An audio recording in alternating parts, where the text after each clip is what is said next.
He watched two little girls sell their last piece of jewelry to save their mother.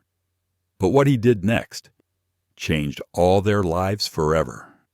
Graham Whitaker, a millionaire CEO haunted by grief, had built an empire in silence until the day he crossed paths with Rosa Morano and her daughters, June and Leela.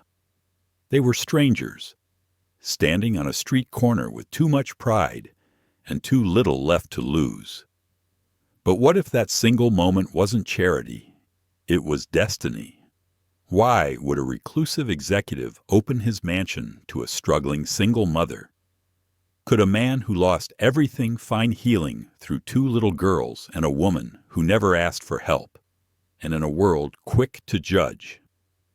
What happens when love, dignity, and second chances collide? This isn't just a story about wealth meeting poverty.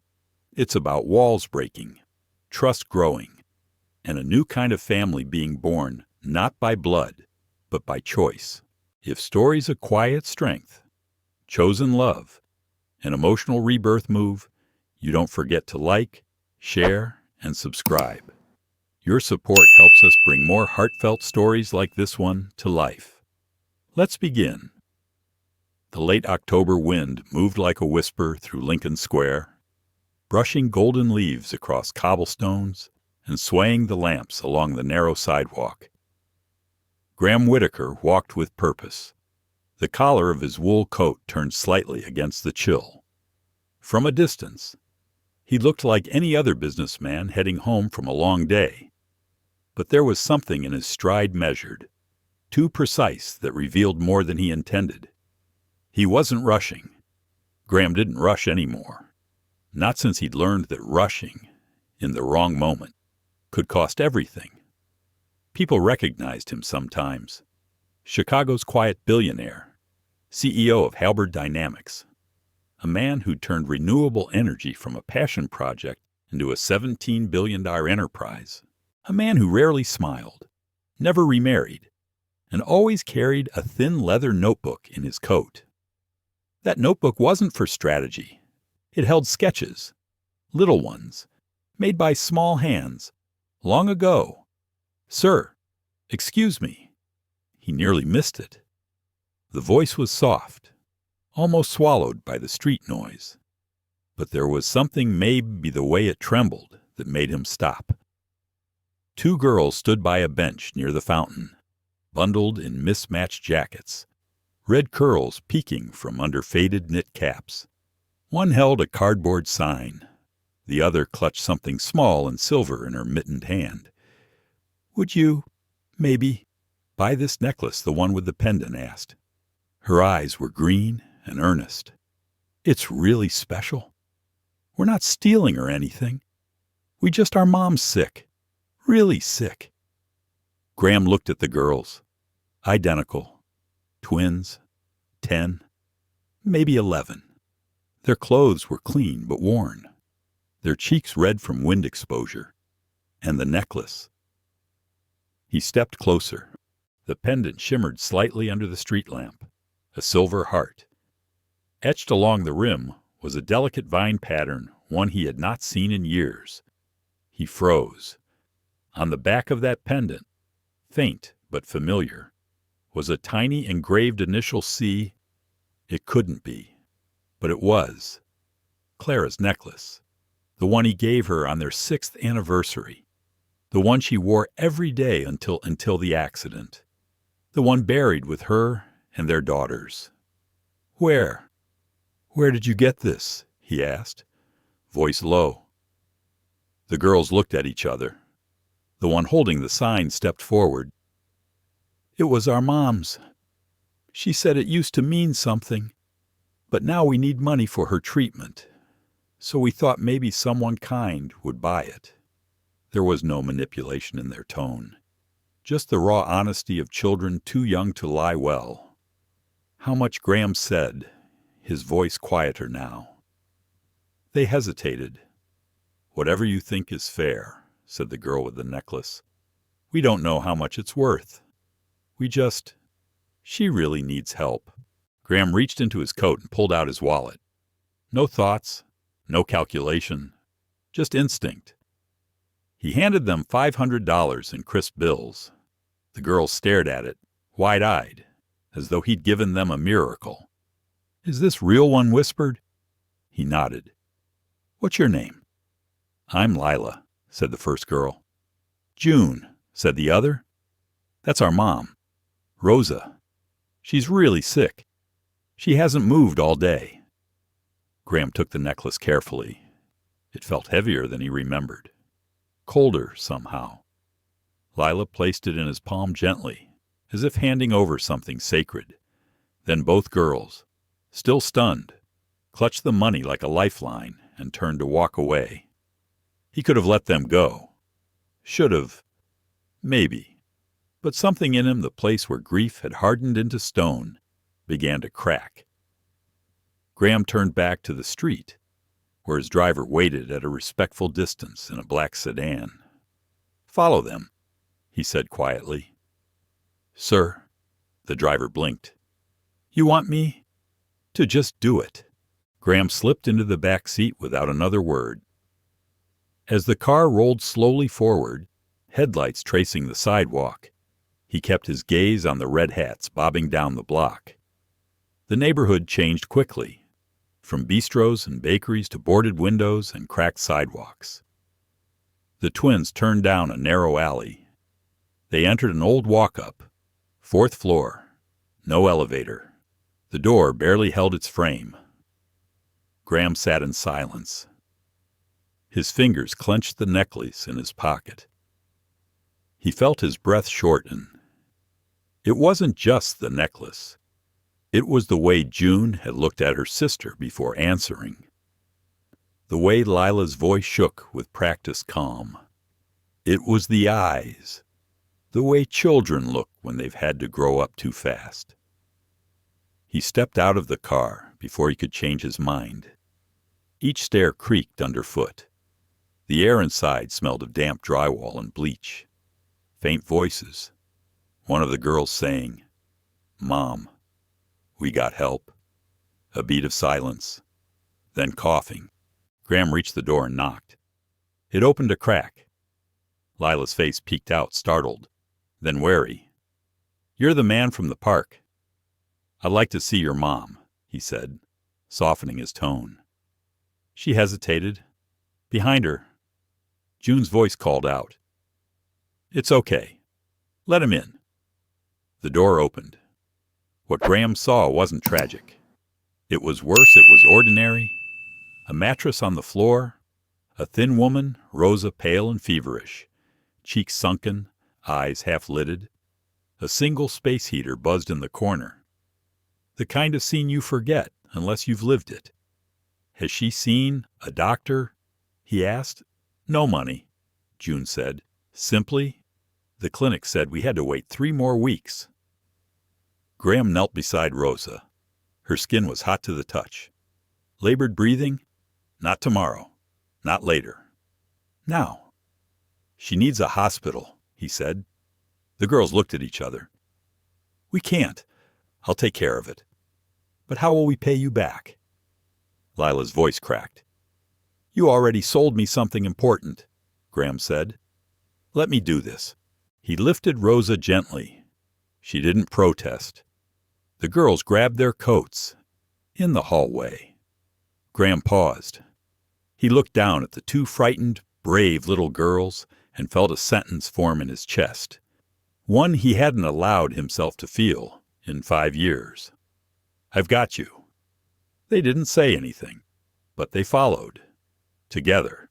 They left the building. Into the cold night. Toward something none of them could yet name. The emergency room was bright in a way that hurt. Not blinding, just sterile. Too white. Too cold. Too clean for a woman as sick as Rosa Morano. Graham stood silently beside the intake desk while a nurse called for a gurney. The twins hovered just behind him, uncertain, clinging to the sleeves of each other's jackets. Lila's lips were pinched together as if she were trying to look strong. June kept glancing at Rosa, who had drifted into a restless unconsciousness in Graham's arms. She has a fever of 103. Graham said to the nurse who appeared, "She's dehydrated. She hasn't moved in hours." "Are you family?" the nurse asked briskly.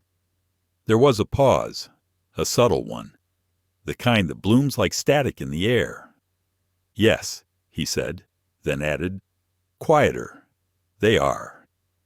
He didn't know why he said it that way, but the nurse nodded and wheeled Rosa toward the back. "Wait here," she told the girls. June looked up at Graham. "Are they going to help her?" "They'll try," he said. "This place is one of the best." They sat in the corner of the waiting room, far from the chaos of the ER entrance. Graham found a vending machine, bought them water and granola bars. Lila whispered thanks. June didn't say anything, just unwrapped the bar slowly and started nibbling, her eyes glassy. "They won't let us in?" Lila asked, after several minutes. "They will," Graham said. "But they need to figure out what's wrong first, and she needs to be stabilized." He didn't say what he was thinking, that Rosa looked worse than stabilized, that it might already be too late, that he had no right to be here at all. What the hell was he doing? This wasn't his responsibility. He wasn't their father. He didn't even know these girls, or their mother. And yet, the necklace still sat in his coat pocket, heavy, cold. It was more than grief that made him stay, more than guilt.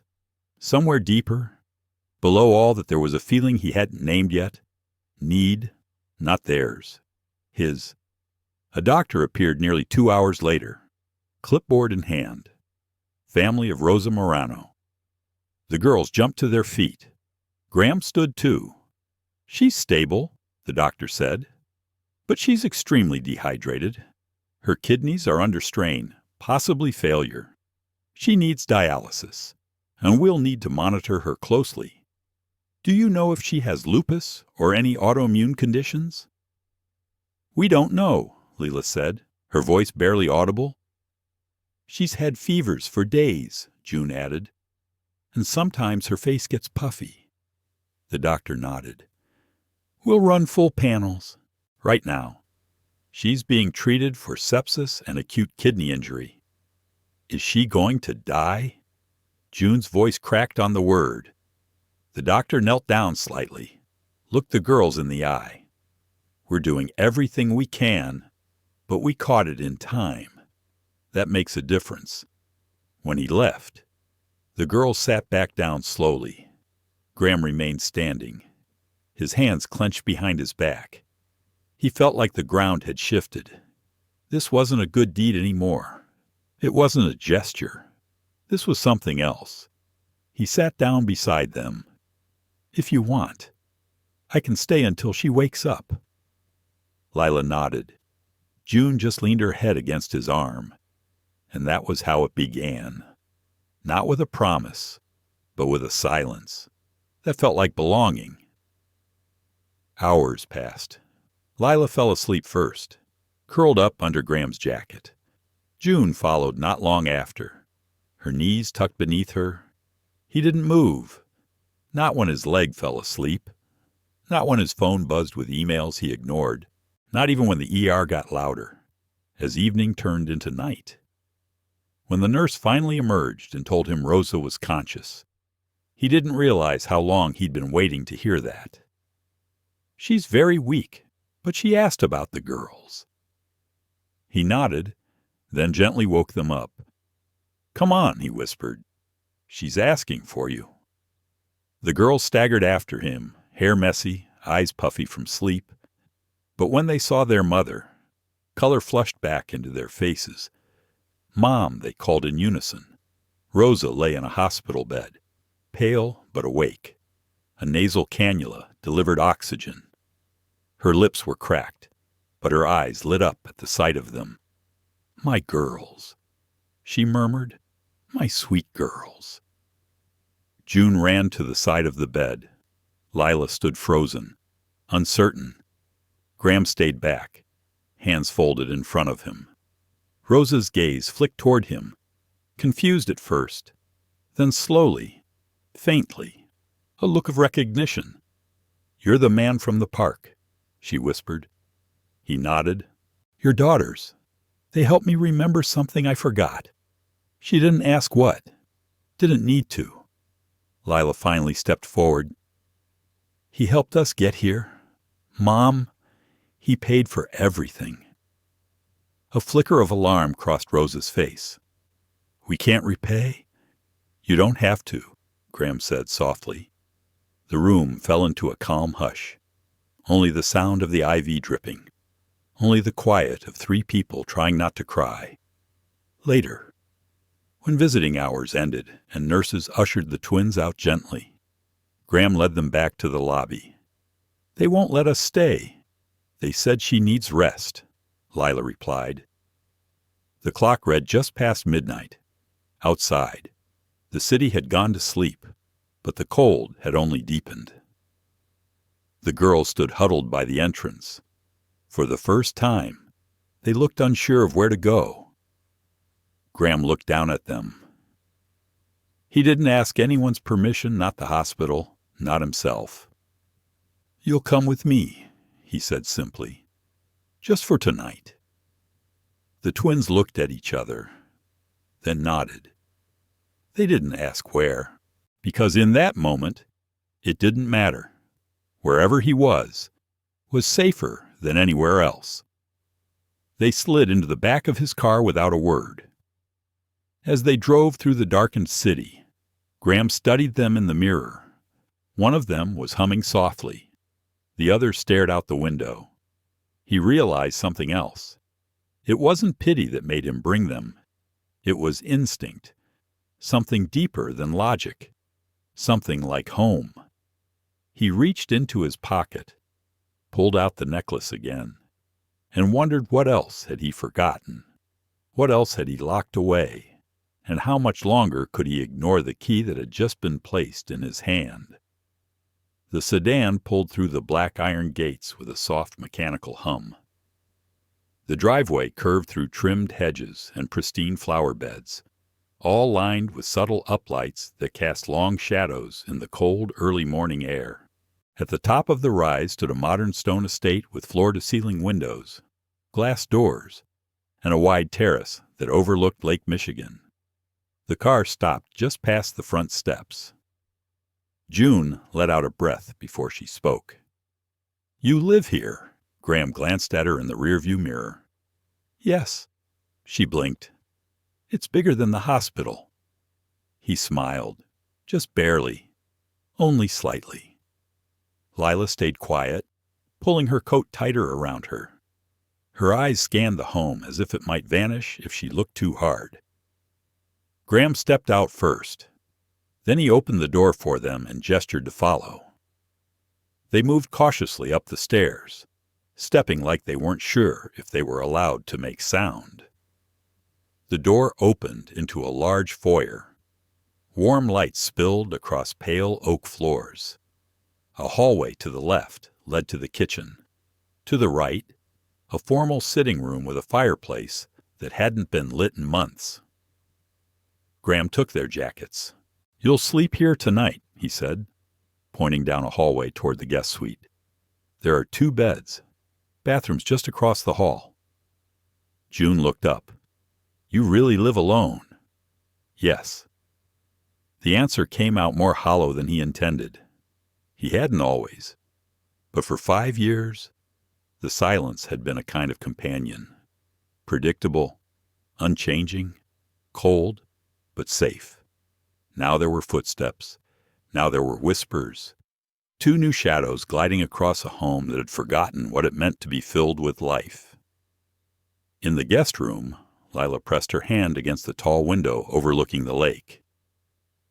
"It looks like glass all the way to the edge."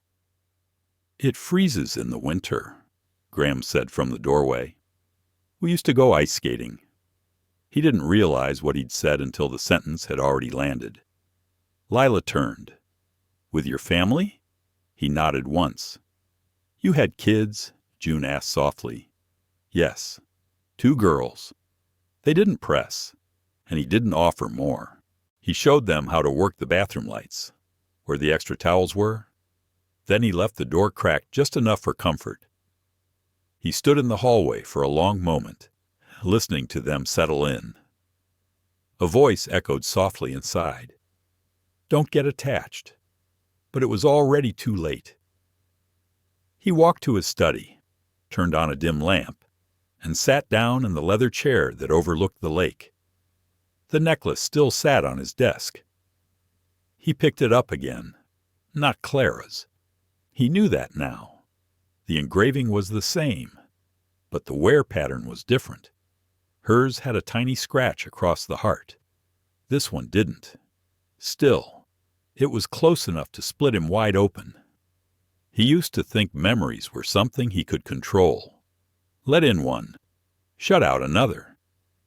But these kids, they had walked into his life with no warning, no filter, and suddenly, the dam inside him wasn't holding. At some point, the sky began to lighten. The sun rising over water, pale and slow. He hadn't slept. A soft knock came at the door. He turned. Lila stood in the hallway, barefoot, holding one of the thick blankets from the guest bed. "I didn't want to wake June," she whispered, "but I couldn't sleep." Graham nodded toward the couch. "You can sit." She stepped carefully across the room and curled up in the corner of the sofa, blanket pulled tightly around her shoulders. "This place doesn't smell like anyone," she said after a minute. He looked up. "What do you mean?" "It smells like lemon cleaner and books, but not like a mom, or food, or life." She wasn't judging, just noticing, like a child does. She stared out the window at the lake. "Do you miss them?" He took a slow breath. "Every day." Lila didn't speak for a while. Then she said, "I think I would too." A lump rose in his throat, not the kind he was used to suppressing. A different kind. "You should try to get a little more sleep," he said gently. "You've had a hard day." She nodded and stood, but paused at the door. "Are we going back to the hospital today?" he said. "After breakfast." "Okay." She disappeared down the hall. When the house was quiet again, he stood and walked toward the far end of the hallway. There was a door there, one that hadn't been opened in 5 years. He reached for the knob, stopped, then walked away. Later that morning, his housekeeper arrived prompt as always. She stepped inside with 2 paper bags from the organic market and stopped short when she saw the twins at the table, eating cereal in silence. "Mrs." Callahan raised one elegant eyebrow. Graham met her look calmly. "They're guests. Their mother is at Northwestern Medical. She didn't ask for more. Just nodded." "Should I change the grocery order?" "Yes," he said. "We'll need basics. Kid-friendly." When the girls finished, he took them to the hospital. The ride was quiet, but not tense. Just tired. In the hospital room. Rosa sat up slightly. Her skin was pale, but she was alert. When she saw them, her face softened. "Hey, my sweet girls." They ran to her, held her hands, spoke over each other in excited bursts. Graham stayed back. Rosa looked at him, uncertain. "You brought them." "Yes." She studied him, something unreadable in her expression. "I can't repay you," she said simply. "I'm not asking for that." She looked away. "I don't want them getting used to. Too much." He nodded. "I understand." But he didn't. Not really. Because for the first time in 5 years, his house hadn't felt like a museum. It had felt like something trying to remember how to be a home. Later, after they'd left the hospital and returned to the mansion, June wandered into his office. She stood in the doorway, hesitant. "You keep looking at that necklace," she said. He didn't respond. She stepped inside and walked toward his desk. "My dad gave it to Mom before he died," she said. Graham looked up sharply. "You said you had daughters." She added, "Did they like necklaces, too?" He looked at her for a long time, then nodded. "Yes," he said quietly. "They did." And for the first time, he saw a shift in June's eyes. Not pity, recognition, the unspoken truth between two people who knew what it meant to lose something they couldn't get back. That night, Graham stood once again at the locked door. The key was in his hand, but he still couldn't turn it. Not yet. He wasn't afraid of what was inside. He was afraid of what it would make him feel. The next morning, Graham didn't wake to silence. He woke to laughter, faint, from somewhere down the hall. Not loud or disruptive, just real, the kind of sound a home makes when it has people in it. He lay in bed for a long moment, staring at the ceiling.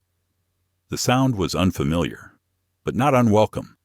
It was the first time in years he hadn't woken to the quiet press of his own thoughts. Eventually, he stood and crossed the hallway barefoot, still in a plain gray t-shirt and joggers. The house smelled faintly of toast. When he stepped into the kitchen, he found the twins sitting at the breakfast bar, swinging their legs, toast crumbs on their sleeves. Mrs. Callahan moved efficiently between the counter and fridge, clearly already adapting. June spotted him first. "Morning, Mr. Graham?" "Good morning," he replied. "You two sleep okay?"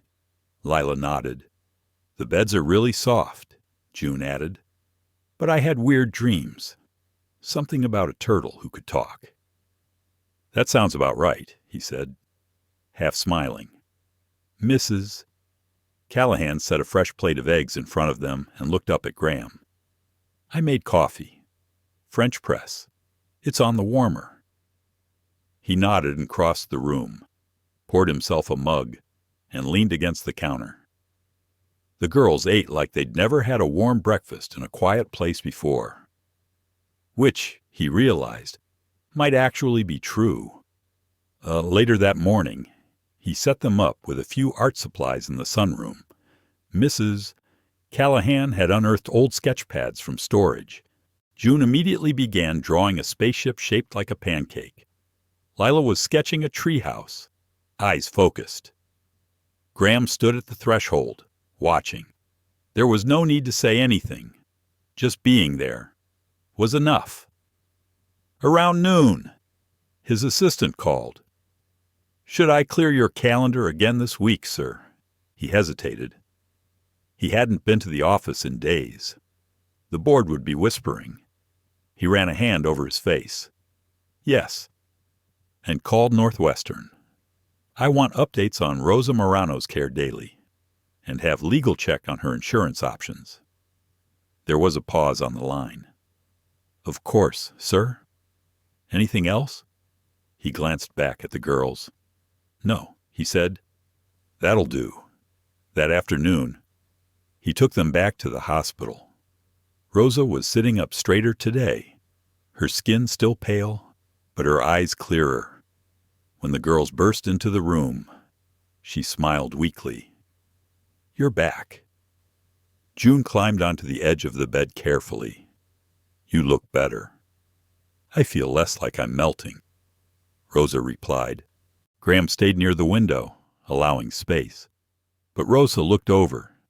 "Thank you again for everything." He nodded once. "How are you feeling?" "Like I lost a week," she said. "And like I've got a long road ahead." The doctor came in not long after, reviewing charts, murmuring about lab values and dialysis schedules. Graham stood quietly, listening to every word. He had learned, early in his career, how to read people who spoke with quiet certainty. This doctor was good, focused, and determined. When the girl stepped out with a nurse for a snack, Rosa turned to him. You didn't have to do any of this. I know. I'm not a project. I don't think you are.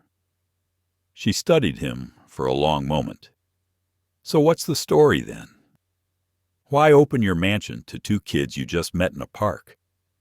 He didn't have a neat answer, only the truth. The hard, messy truth he wasn't ready to say aloud yet. I think I saw something in them that reminded me what I lost. Rosa nodded, slowly. That's what I thought, but that doesn't make them replacements. I know. There was silence between them for a while. Then Rosa said softly, They're good girls, brave, stronger than I want them to be. Graham looked toward the hallway. They've been remarkable.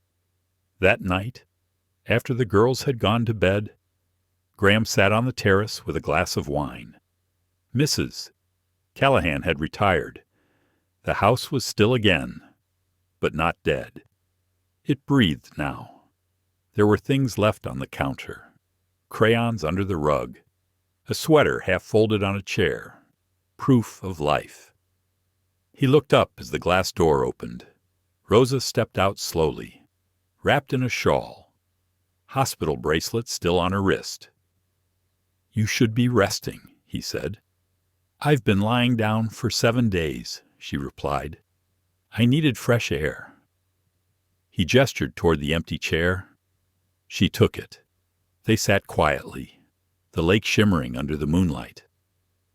I'm scared, she said eventually, that I'll get better just long enough to go back to where we started. You won't, he said. You don't know that? No, but I can help change it. She turned to look at him. Why he didn't look away. Because someone should have helped me when I needed it. And they didn't. Rosa nodded slowly, then looked back out at the lake. You talk like someone who's been through something, but never told anyone. I haven't. Are you going to? Not yet. She didn't press him, didn't try to fix it, just sat beside him, and for that, he was quietly grateful. The next morning, Graham awoke early. He made breakfast himself. Not perfect, not elegant, just pancakes and fruit. The girls were stunned. Mrs. Callahan, when she appeared, lifted an eyebrow but said nothing. Later, June peeked into his office while he was on a call. Mr. Graham, she whispered, can I show you something? He held up a finger, finished the call, then turned. She held up a drawing. It was of the house, not from the front, but from above, like a map. And in the corner, 2 stick figures, labeled Lila Plus, June. Another figure stood by a tall window. Graham. He took the drawing gently. It's beautiful, he said. She shrugged. I just wanted you to have it, so you don't forget us later. He felt something twist in his chest. I'm not going to forget you, he said. June smiled, just a little, and walked out of the room. Graham stared at the paper. The house she'd drawn wasn't cold or empty. It had shadows and light. It had warmth in the windows. It looked like a place someone lived in. And for the first time in years, it looked like a home. It started with a sound, not a loud crash, not a scream, just the faint clink of a doorknob being tested and the whisper of hinges beginning to groan. Graham looked up from his laptop. The afternoon sun was warm across the study carpet. His coffee had gone cold. The email on his screen blurred into nothing as the sound came again. He stood quietly. He already knew what door it was. The one at the end of the hall. The one no one ever entered. He crossed the corridor with a pace that was neither hurried nor slow, just measured, like everything he did when he didn't want to feel too much. In front of the door stood Lila, hand frozen on the knob. When she saw him, she jumped back. "I'm sorry. I didn't know it was locked." Graham kept his voice even. "It's all right. That room just stays closed." She nodded quickly, cheeks flushed. "I wasn't going to go in. I thought it was a linen closet or something." He hesitated, then softened. "You didn't do anything wrong." "I'll go back to the kitchen," she mumbled, turning away. He watched her retreat, a mixture of regret and resistance in his chest. The door behind him stayed shut, just like it had for 5 years. That night, after the girls had gone to bed and the house settled into its usual rhythm, Graham poured a glass of wine and stood in the hallway. The locked room loomed like a memory that never faded. He held the key in his hand. It was small, gold, still warm from his pocket. He turned it slowly in the lock. The door opened with a soft groan, as if it had been holding its breath. Inside, the air was still. Dust floated in the light from the hallway. The room was frozen in time. 2 twin beds, side by side, each with a pink and yellow quilt Clara had sewn herself. A bookshelf lined with fairy tales and animal encyclopedias. Stuffed toys lined up on the windowsill. One wall covered in drawings, some framed, others taped up messily, names scribbled in childish handwriting. Sophie, Charlotte. Graham stepped inside. His feet moved soundlessly across the carpet. He sat on the edge of the bed nearest the window, reached for the small picture frame on the nightstand. A beach photo. Clara, laughing. The girls in sun hats, covered in sand. The last vacation. The last normal memory. The night of the crash had been ordinary. Clara had taken the girls to her mother's for a long weekend. Graham had stayed behind for a last-minute investor meeting. They were supposed to return Sunday afternoon. He was on a call when the police arrived. He didn't remember the officer's name. Just the words, accident, highway, no survivors. He hadn't opened this room since the funeral. Mrs. Callahan had been instructed to leave it untouched. Now, sitting in the center of it, he didn't feel haunted. He felt hollow. A door opened behind him. He turned. June stood in the doorway, barefoot, holding her sketch pad against her chest. "I saw you open it," she said. "I didn't mean to spy." Graham nodded. "It's okay." She looked around. Was this their room? Yes. She stepped in slowly, respectfully. "Do you miss them? Every minute of every day?" She looked down at her toes. "We miss our dad, too." "I know. Mom says he used to build us blanket forts." Graham let out a soft exhale. "Mine did, too." She came closer and handed him her drawing pad. On the page was a house, not his, but the room, the same beds, the same shelves. But in the drawing, the windows were open and sunlight filled every corner. "I think they'd want this room to be used again," she said. He didn't reply, didn't need to. June turned to leave, but paused. "You can tell us about them sometime, if you want." Then she was gone. The next day, Rosa was strong enough to walk the hospital corridor. Graham brought her herbal tea and sat beside her on a bench overlooking the garden. "The girls seem different lately," she said. "In what way lighter? Like they're not holding everything together on their own anymore." He nodded. "I should be uncomfortable with this," she added. "But you're not." "I'm confused. I've spent most of my life telling myself we didn't need anyone. But here you are, giving them something I couldn't. It's not charity." "Rosa." "I know," she said. "It feels older than that." He didn't speak. She looked at him. "What happened to your daughters?" Graham stiffened, but something in her tone, the gentleness of it, let the wall lower. There was an accident, he said. 5 years ago. Your wife, too. Yes. I'm sorry. He nodded. A silence settled between them. Then Rosa whispered, Do they know June suspects? Lila's more cautious. Do you talk about them? No. Maybe you should. That night. Graham left the door open. Just a little. He didn't say anything to the girls, but after dinner, they passed the hallway quietly, paused, looked in, said nothing, but their eyes held a quiet understanding, the kind of understanding that isn't learned. It's lived, later. As Graham folded laundry beside the fireplace, Rosa appeared in the doorway. She leaned against the frame. They're asleep. He nodded. Mine used to fall asleep like that too, curled up like kittens. Rosa stepped into the room. You've done something rare, she said. What's that? You've made grief gentle? He looked up. I didn't mean to. He said, That's what makes it powerful. She sat down beside him, reached out, and picked up one of the girls' jackets to fold. They worked in quiet companionship, not as strangers, not as a favor, but as two people holding broken things and slowly, together, making them whole again. The next morning, the headlines arrived before breakfast.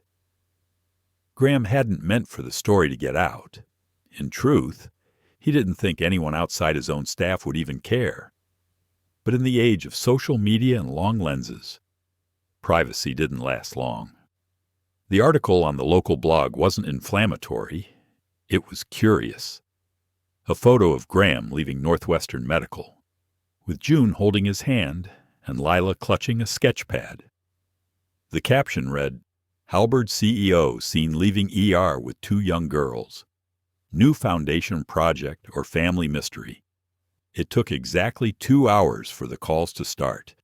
First, his head of PR, then a board member, then 2 journalists. By the time Rosa woke up and joined Graham for tea on the terrace, his inbox had quadrupled. They're asking for statements, he said, handing her his phone. She stared at the screen, then looked up. Is this bad for you? I can handle it. And what about me? His jaw clenched.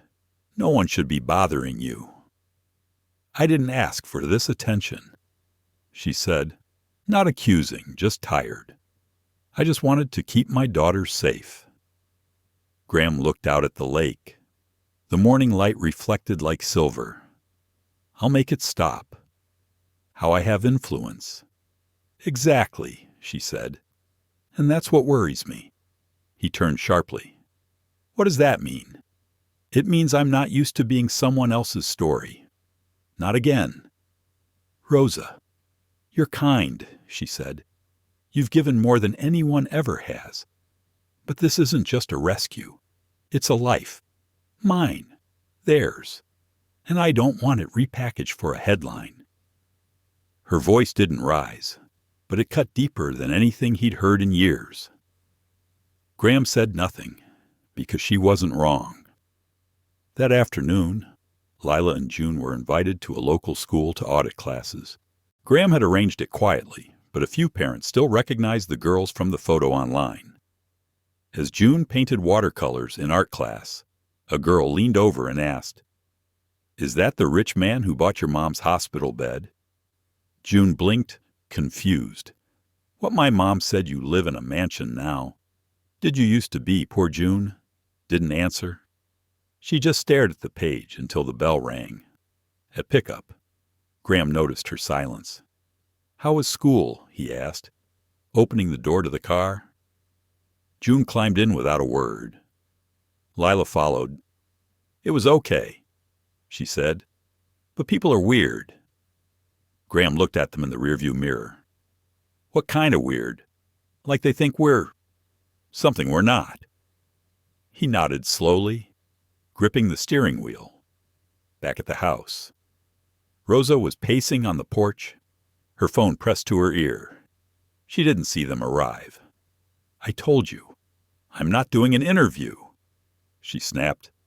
I'm not a human interest piece. Leave me alone.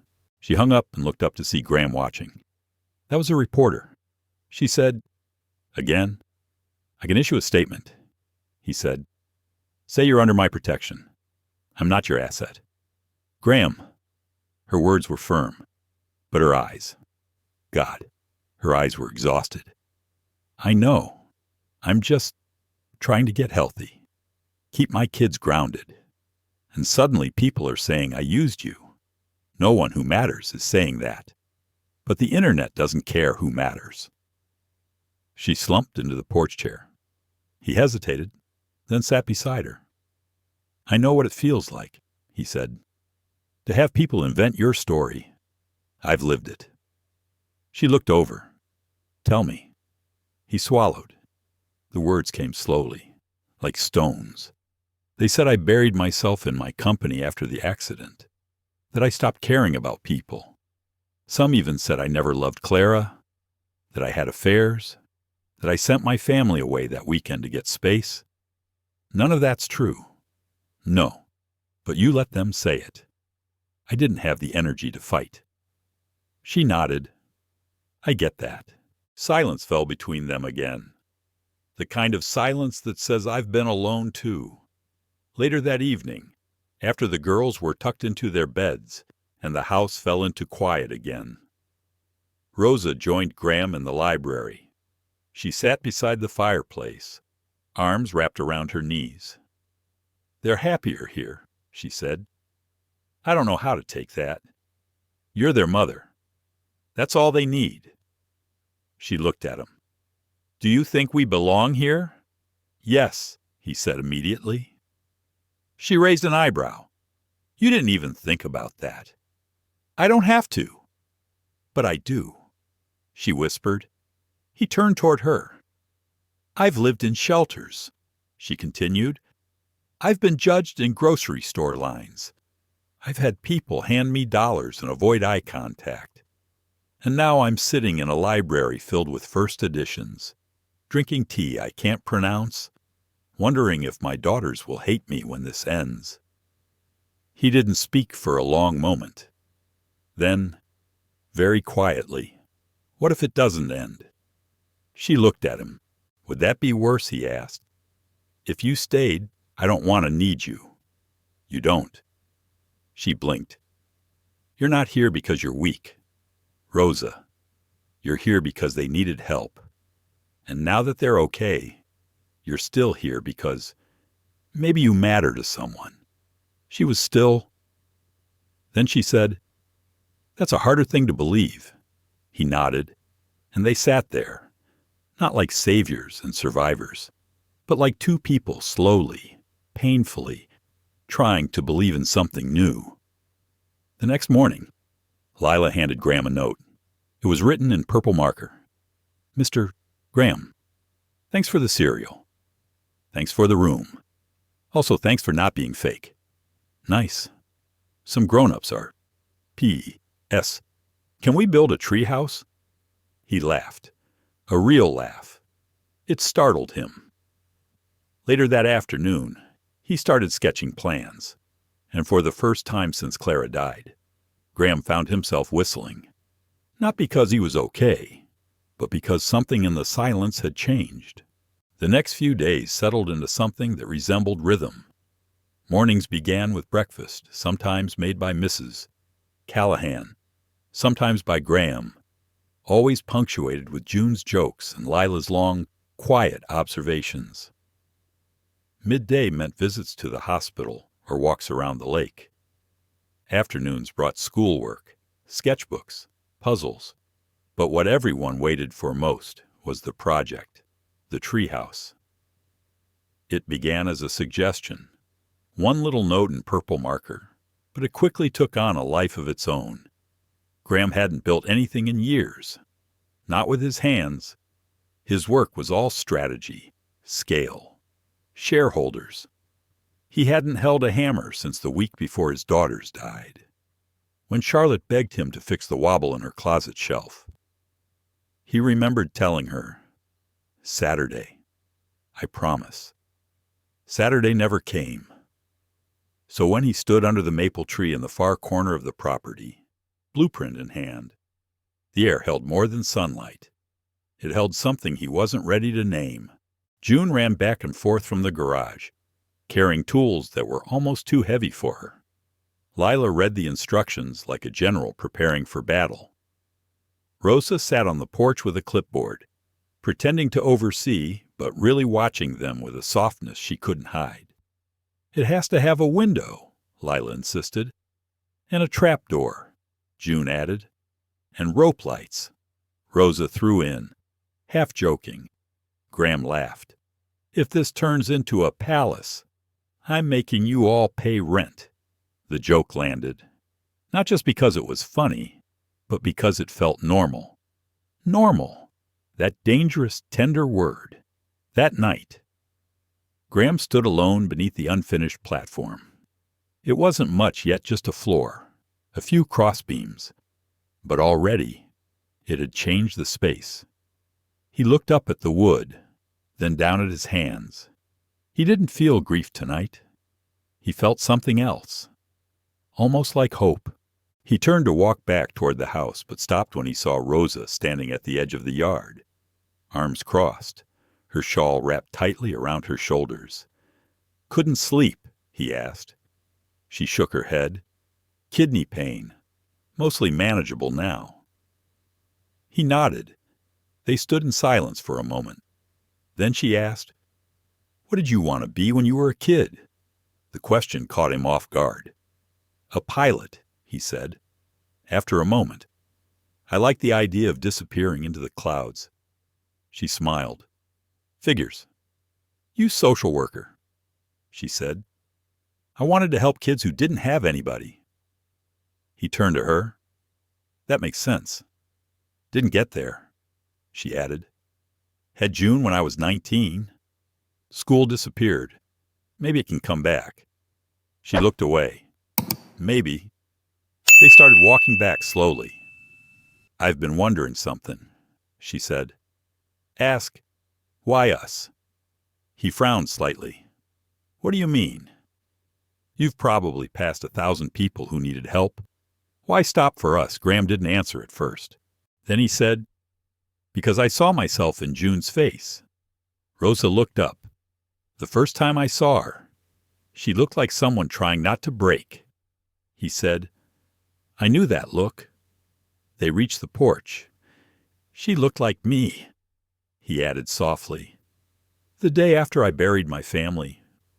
Rosa didn't speak, just took his hand, held it, and let the quiet say what words couldn't. The next morning, Lila came downstairs holding a small shoebox.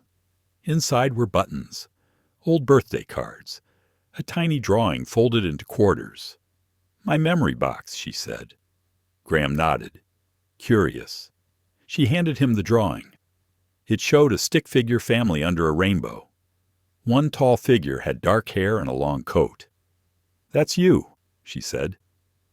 Graham's throat tightened. "You're part of the story now."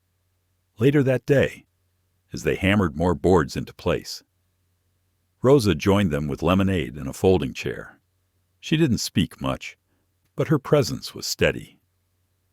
As the girls climbed up and down the ladder, Graham turned to her. "You look tired." She gave him a half smile. "I am tired, but it's a good kind." They watched the girls in silence. Then she said, "You know this isn't permanent." "Right." Graham's expression didn't change. "I have to get back to real life." She continued, "I have to find work again. I have to make my own way. I know. You don't have to fix me. I'm not trying to. But you are," she said gently. "And maybe that's okay."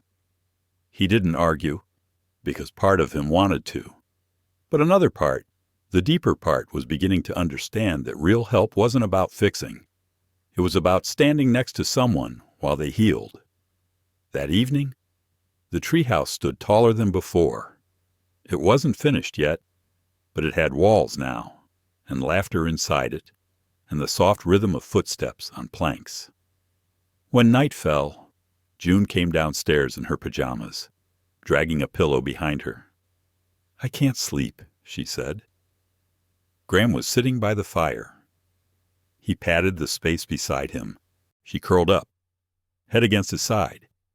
"You think they know?" she asked suddenly. "Who your girls? Do you think they know you still think about them?" He looked down at her. "I hope so.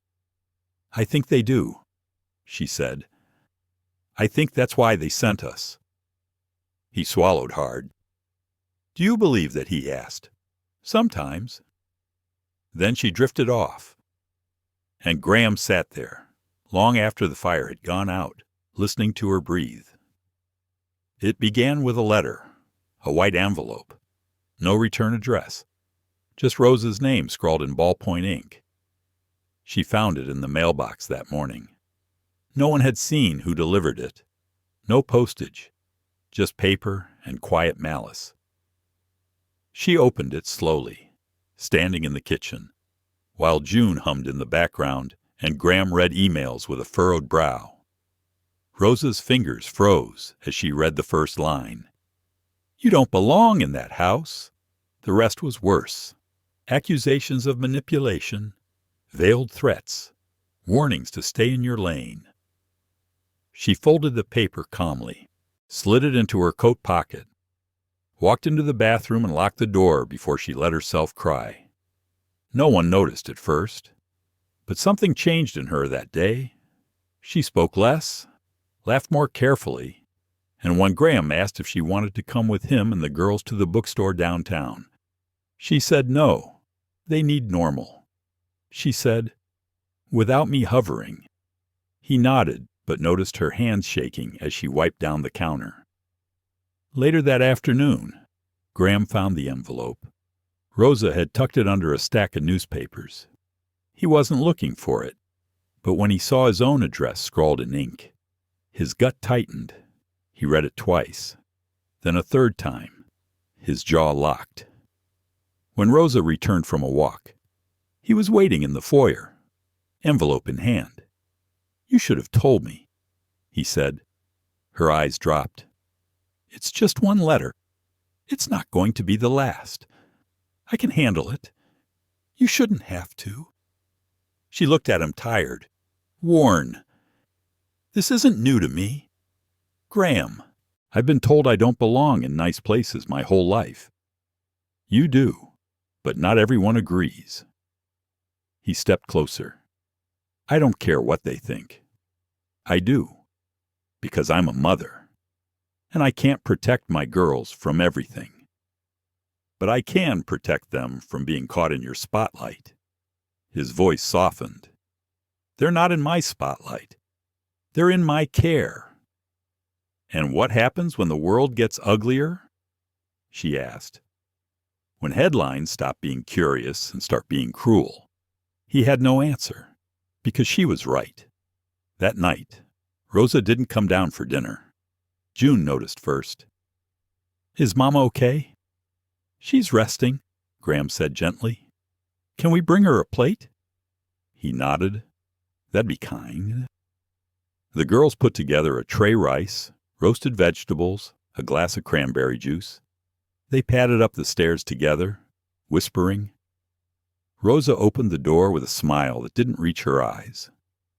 "Dinner delivery," Lila announced. "Special room service." June added. Rosa let them in and kissed each forehead.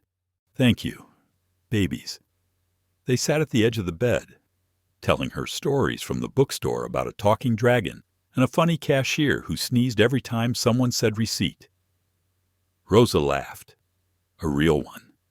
This time, later, after they'd gone to bed, she found Graham outside by the treehouse. He was tightening bolts with unnecessary force. "Don't break the thing," she said softly. He stopped, wiped his hands on his jeans. "I keep thinking I can protect you all," he said, "with walls and silence and NDAs." She stepped closer. "You can't protect us from being different," she said, "but you can keep choosing to be beside us anyway."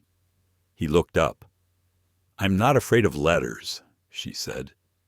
"I'm afraid of letting my guard down in a world that will always question why someone like you would care about someone like me. I don't care what the world thinks, but I do," she repeated, "because I need to survive in it when this chapter ends." He nodded slowly.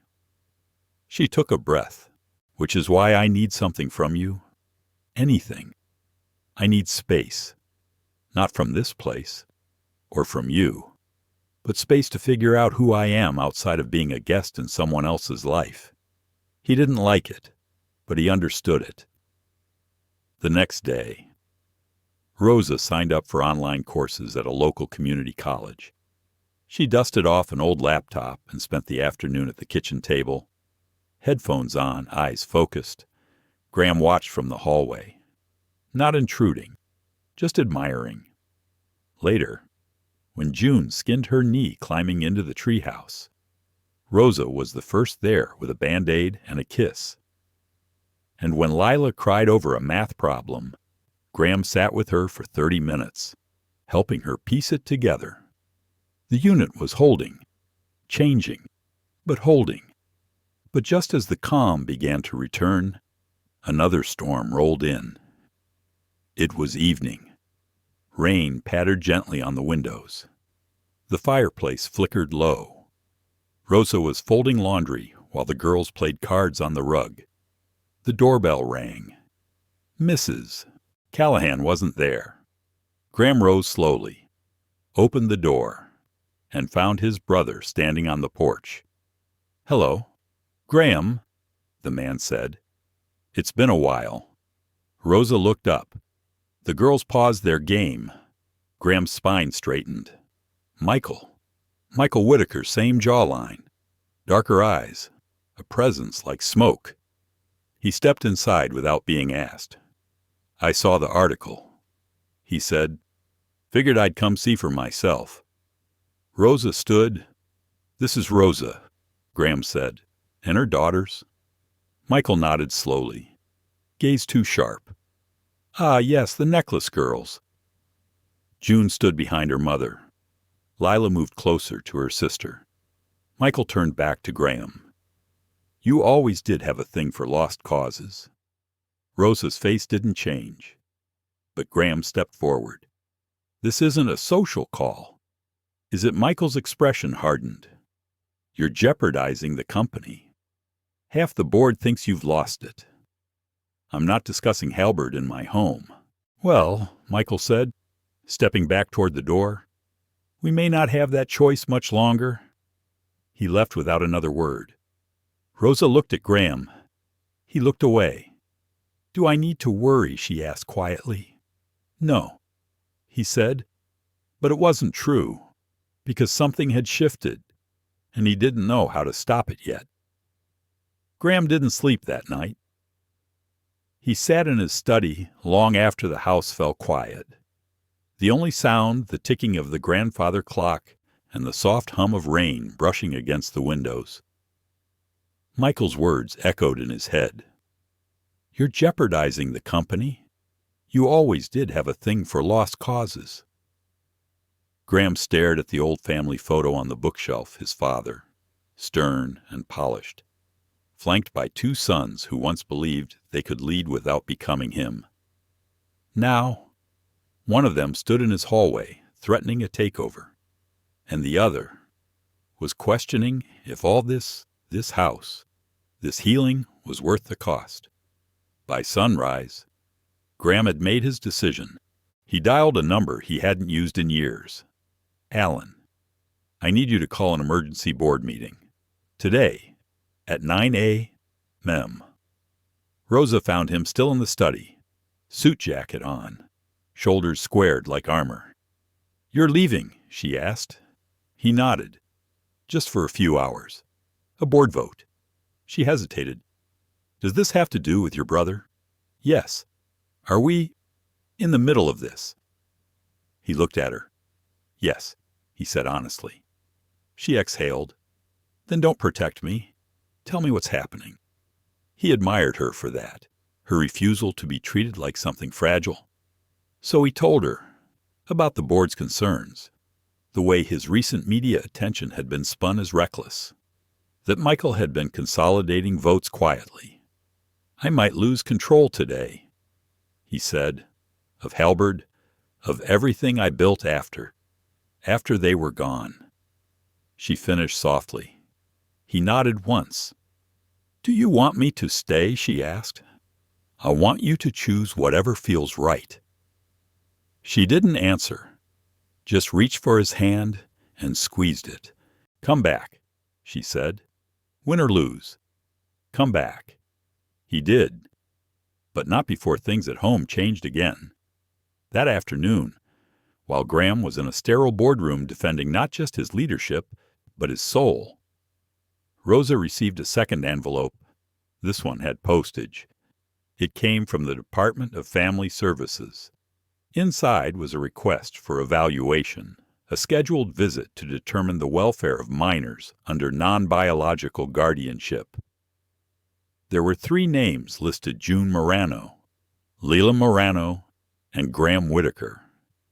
Rosa sat on the edge of the porch, hands shaking, staring at the letter as if it might burn itself away. They knew. Someone had reported it.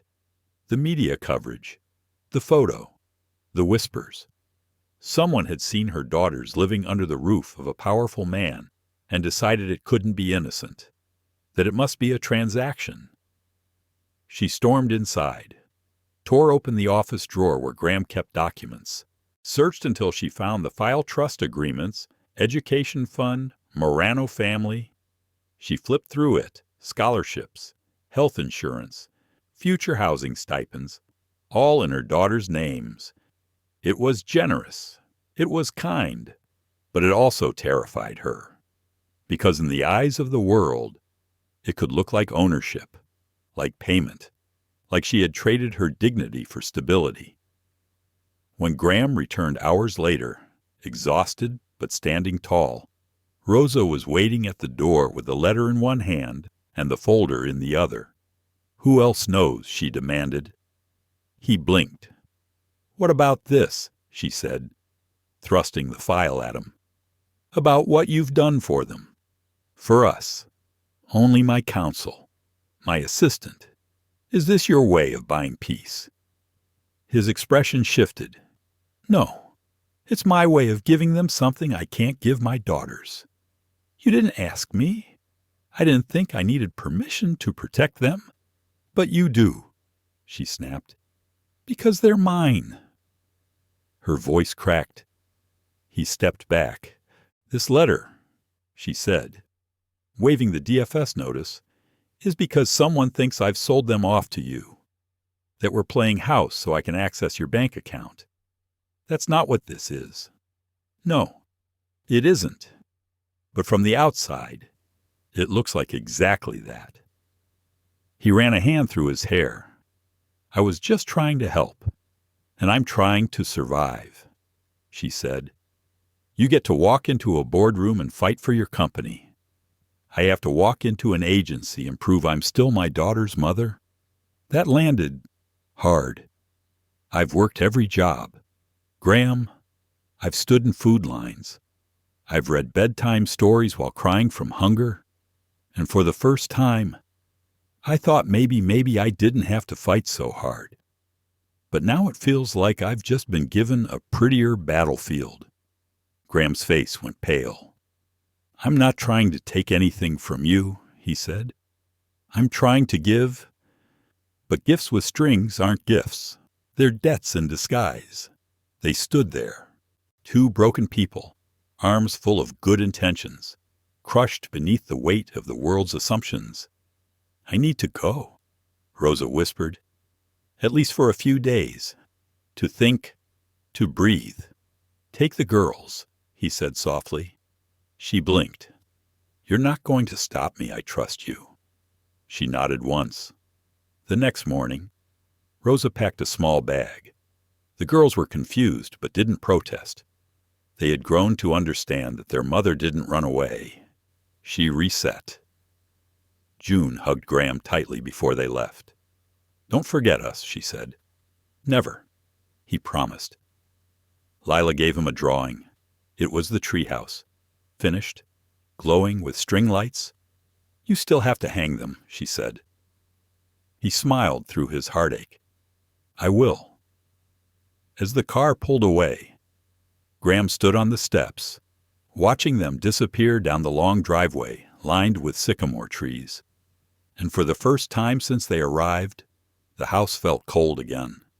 Not because it was empty, but because it had tasted something real. And now it had to wait. 3 days. That's how long the house stayed silent.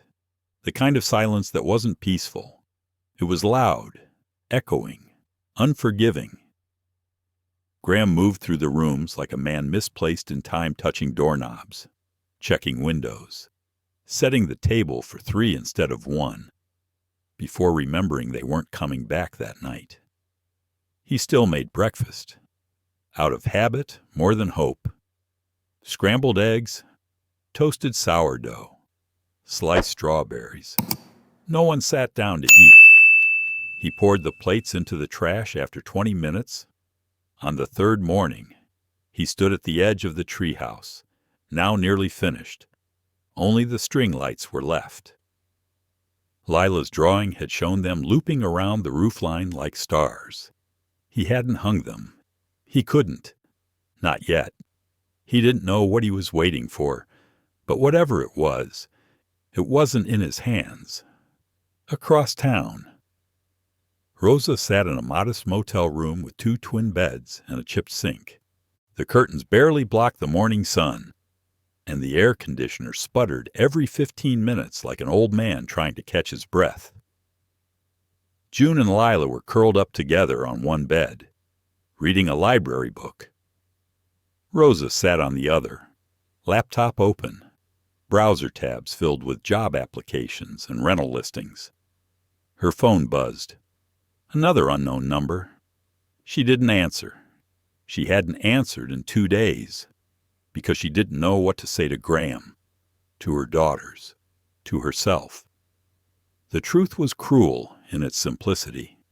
She missed him, not because he was wealthy, not because of the house or the school or the comfort, but because he had seen her, listened, waited. Because when she forgot how to breathe, he stood beside her and breathed anyway. But that wasn't enough. Not when the world outside their safe little bubble kept reminding her that kindness came with caveats, and a woman like her was always one whispered headline away from losing everything. She looked over at the girls. They hadn't asked why they left. Not directly, but their quietness said enough. She stood and walked to the small dresser, pulled out the DFS letter again, read it, every single word. There was no accusation in it, just a sterile assessment, a routine review. But Rosa had lived long enough to know what routine meant. It meant someone somewhere thought you weren't enough. It meant being watched, weighed, compared to someone wealthier, paler, safer. She sat down again and pulled the laptop closer, opened a blank document, and began to write. It wasn't a complaint or a plea. It was a declaration of who she was, where she'd been, what she wanted for her daughters, for herself. She wrote until her fingers ached. Back at the estate, Graham finally checked the security footage. He wasn't looking for intrusions. He just wanted to hear their voices again, to watch the way June ran across the lawn, barefoot and laughing, to replay the moment Rosa reached for his hand on the porch without even thinking. He watched those clips like a man starved. And then, as the final video faded, he stood. And for the first time in days, he moved with purpose. He got in his car and drove. He didn't know if she'd want to see him, but he had to try. The motel wasn't far, just 15 minutes outside the city. Nondescript, humble. He knocked once, waited. The door opened. Rosa stood there, wearing the same shawl she'd worn that first night. No makeup, tired eyes, Bare feet. You found us, she said. He nodded. I never lost you. Silence. Then I didn't come to fix anything. I know. I just came to ask a question. She stepped aside. Let him in. The girls looked up, startled, but didn't run. They smiled. Slightly. Hope was delicate. He knelt beside them. I missed you, he said simply. They hugged him. All at once. Tears fell. Quiet ones. He looked at Rosa. Can we talk? She nodded. They stepped outside under the small balcony. The view overlooked a cracked parking lot. But it didn't matter. What's the question? She asked. He took a breath. Then, slowly, what would it take for you to trust that this isn't temporary? She didn't answer right away, because she hadn't let herself imagine that future. Time, she said finally, and the freedom to still be me. He nodded. I'm not asking to change you, he said. I'm asking to walk beside you. She looked away. I need to know this isn't about guilt or redemption. It isn't, he said. It's about what I feel when I look at you, when I look at them. She turned back, and this time, she believed him. They didn't drive back that night, but they made a plan to finish the treehouse, together, to attend the DFS visit, together, to talk, slowly, about what a future might look like, together, before he left. Lila pressed another drawing into his hand. It was a picture of the four of them, standing in front of a finished treehouse under string lights. And above them, in big block letters, it said home. The day arrived with pale sunlight and a nervous stillness. Graham's estate, usually serene, felt unusually alert. The kitchen gleamed. The laundry was folded. June and Lila wore matching dresses, chosen not for show, but for strength picked by Rosa, ironed by Graham. Rosa stood in front of the mirror longer than usual. Her hands trembled slightly as she fastened her earrings, the ones her mother had given her before she passed. Not expensive, not shiny, but grounded, like her. She met Graham downstairs. He was already dressed, a slate gray sweater, dark slacks. His usual calm was intact, but beneath it was tension, coiled tight in his shoulders. They'll be here in 20 minutes, he said. She nodded. He handed her a small cup of tea. Chamomile. She smiled faintly. You remember. I remember everything. June ran into the room, clutching a sketchbook. Do you think Ms. Davis will want to see my art? I think she'd be lucky to, Rosa said. Lila followed more quietly.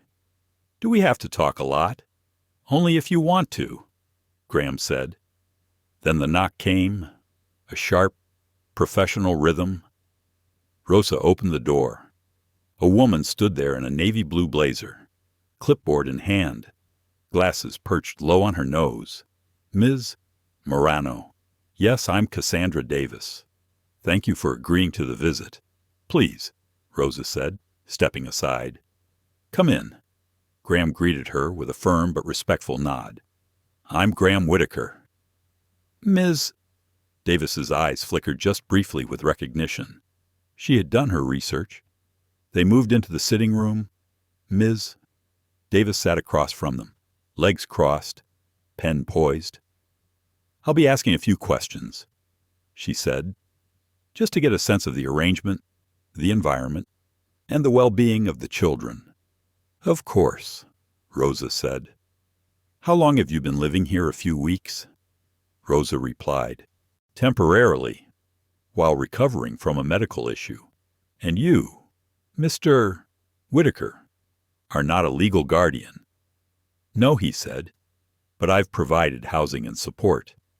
Can you elaborate on your relationship? Graham glanced at Rosa, then back at the agent. We met during a difficult moment. For both of us, he said. But we stayed in each other's lives because it made sense, because it brought light. Ms. Davis's eyes narrowed slightly. Do you have a romantic relationship? Silence. Then Rosa said, We're building trust. Whatever name you give it, it's rooted in care, in respect. And the children, I love them. Graham said simply. Have you made any legal arrangements on their behalf? No adoptions, Rosa said quickly. But he's funded their education, their medical care, voluntarily. Ms. Davis took notes. Then she asked to speak to the girls. June and Lila came in, sat side by side on the couch, small but composed. Do you feel safe here, Ms.? Davis asked. June nodded. Yes. Can you tell me who helps you when you're scared, Mama? June said first. Mr. Graham, too, Lila added. Ms. Davis smiled gently. And what do you like most about living here? Lila hesitated, then pointed toward the window. The treehouse. Treehouse. We built it. June beamed. Together. Ms. Davis followed their gaze. The treehouse stood just beyond the edge of the yard, framed by light and leaves, its shape imperfect but full of presence. Would you like to show me? They led her outside. Rosa and Graham followed at a distance. The girls climbed the ladder, pointing out the trap door, the rope swing, the little lanterns hanging inside. Ms. Davis took notes, asked a few more questions, smiled. Once. Back inside. She requested a private moment with Rosa. They stepped into the kitchen. Your daughters are bright, Ms. Davis said, and clearly loved. Thank you. But I have to be honest. Ms. Morano. Some of the concerns raised weren't about your parenting. They were about perception. Rosa folded her arms. The suggestion that your proximity to Mr. Whitaker might create pressure or dependency. I didn't ask him for a cent. I believe you, but optics matter. Rosa stared at her. My girls have slept in cars. They've eaten from church pantries. You know what changed their lives, Ms. Davis waited. Safety, Rosa said. Not charity, not cash, but knowing they'd be safe when they closed their eyes. Ms. Davis didn't reply. She simply nodded and wrote something down. By the time she left, dusk had begun to creep in. Graham walked her to the door. Thank you for your professionalism, he said. Ms. Davis paused. For what it's worth, she said. This doesn't look like a transaction. It looks like a home trying to become a family. She left. The door shut, and Rosa leaned against the wall, sliding down to the floor in exhaustion. Graham sat beside her. Neither spoke for a while. Then Rosa said, That was the hardest thing I've done since giving birth. He laughed softly. They asked fair questions, she added, but I still felt ashamed. You shouldn't. I know, but that doesn't always stop the feeling. He reached over, touched her hand. I don't care what the world says, he whispered. I only care what we build. She looked up, and for the first time in weeks, said, Then let's finish building it. That night, they walked outside with the girls and finally hung the string lights around the treehouse. As the bulbs glowed soft yellow, June whispered, Now it's magic, and Lila added, Now it's finished. But Rosa shook her head gently. No, she said, her voice calm, strong. It's just beginning. The string lights stayed on that night, long after the girls went to bed, long after Rosa pulled the blankets tight around their small bodies. Graham sat beneath the treehouse and looked up at the soft yellow glow. He didn't go inside, not because he didn't want to, but because he knew the space had been built for them first. He was just grateful to be allowed near it, inside the house. Rosa stood in the kitchen staring at the fridge empty of drama, but full of little moments, the girls' drawings. A note from Graham that read, "You did more than survive. You lifted all of us." She touched the note lightly, then exhaled. The next morning came softly. No alarm clocks, just the scent of pancakes and the sound of bare feet on wooden floors. Rosa made breakfast. Graham set the table. Lila added syrup. June insisted they each say one thing they were grateful for. They all did. Rosa said time. Graham said honesty. Lila said that the lights didn't fall off the treehouse. June said everything. Later that day, Rosa drove into town. Alone. Not to leave, but to stand on her own again. She stopped at the community college, dropped off her enrollment form in person, then visited a realtor's office. Not to move, but to ask about long-term options. She didn't want charity. She wanted vision. The final stop was the hospital, to bring a thank you card to the nurse who once sat with her after surgery, when the lights buzzed too loud and she felt small again. The nurse cried. So did Rosa, because healing, when real, becomes a circle, not a straight line. Back at the house, Graham received a call from Alan. The board voted to retain your leadership, he said, by a wide margin. Graham closed his eyes. Relief was not loud. It was humbling. And your brother Graham asked. Gone, Alan said. Resigned this morning. Quietly. Graham hung up and didn't celebrate, because power regained didn't matter if it cost something true. He walked outside, looked at the treehouse, and noticed something new. 2 folded paper cranes hanging from the string lights. Each had a name, Lila, June. They had made their mark. A week later, Rosa called for a meeting, just the 4 of them. They sat in the living room, no distractions, no background noise, just them. I've been thinking, she said, about what's next. Not just for me, but for us. Graham waited. I want to stay, she said. Not because I need to, but because I choose to. June clapped. Lila smiled so wide she dropped her juice box. But, Rosa continued, I need us to build this equally, not with hidden gifts or unspoken debts, but side by side. I want that, Graham said. I'll be working again soon, and going to school. I'll support that in every way I can. But not with money, she added. With space, with time, with respect. Graham nodded.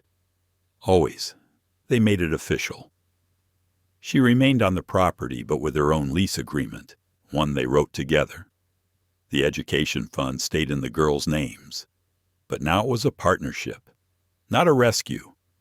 2 weeks after the DFS visit, a letter arrived. Cleared. No follow-up required. The case was closed, but something else had opened. A few months later, on a crisp Saturday morning, the treehouse held its first sleepover. Not just the girls, but Rosa, too. She brought a blanket, a lantern, and hot chocolate in thermoses. Graham sat outside on a blanket of his own, watching from below like a guardian star. Do you ever come up here? June asked him through the trap door. Only when invited. There was a pause. Then you're invited. He climbed the ladder, sat among them. 4 people, not broken, not perfect, just real. Later, when the girls fell asleep, Rosa leaned against his shoulder. I was scared I'd lose myself here, she whispered. Did you? No. She said, I found myself here. He looked at her, eyes warm, then kissed her forehead. Not a beginning, not an ending, just the truth. In the spring. Rosa walked across the stage in her first college ceremony, just a certificate. But to her, it felt like a crown. The girls cheered, Graham brought flowers, and when someone snapped a photo of them together, Rosa in her robe, Lila on her hip, June holding her hand, Graham with his arm around all three. The caption the paper printed wasn't scandalous or condescending. It read, "A family by choice," because that's what they were. Not a rescue, not a transaction, but a choice. Every day, every scar, every step. Home wasn't built in one day.